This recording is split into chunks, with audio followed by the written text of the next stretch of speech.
Hi again. I am Emma with AQUA Real Estate. Today we will cover the second portion of NWMLS Form 22D. Optional clauses. The four clauses we will cover are the Utilities Clause, the Insulation Clause for new construction homes, the Leased Property Clause, and lastly the Homeowners Association Review Period. The Utilities Clause is the section of the purchase and sale agreement that puts in writing which utilities the house is connected to. Check the Utility Clause box and then check the appropriate utility services. If a certain internet or cable TV provider is important to your buyer, then check the box and fill in the name of the provider. An internet connection is more important than ever these days. People need a fast connection to work from home or watch TV. But high-speed internet is not always available to everyone, especially if a home is out in the country. A buyer would be upset if they completed the purchase only to find out later that a high-speed internet provider isn't available at their new home. If your buyers discover this fact during the closing process, they may wish to back out of the deal. If the listing agreement did not spell out the internet provider on the contract, then the buyer may not be able to use this as a reason to cancel the sale without forfeiting their earnest money deposit. Next on this list is the Insulation Clause for new construction. This clause is only used for new construction homes. So leave it blank and move to the next clause if the house is not new construction. This clause is rarely used as most home builders these days use their own purchase and sale agreements and not the NWMLS forms. You most likely will encounter this with a small custom home builder. If you need to use this clause, obtain the insulation values from the builder to complete the form if necessary.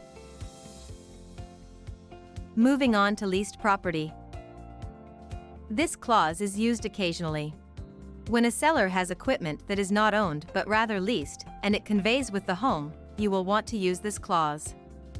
The most common situation to use this is when a seller has a propane tank or security system on the property that they pay a yearly lease on.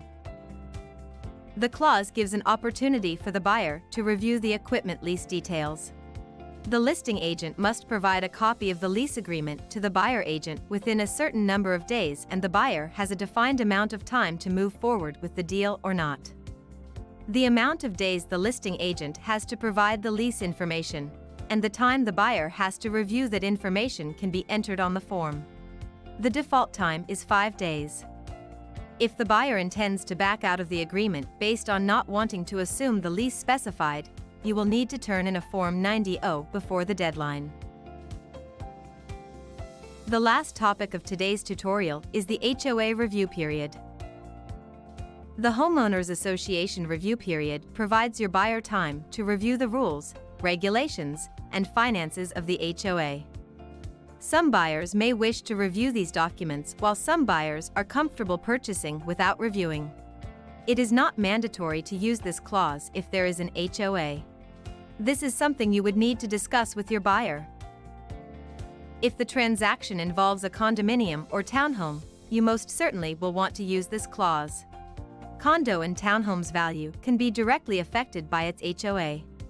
In fact, if the buyer is using a loan to purchase this type of property, the lender will require the HOA governing documents.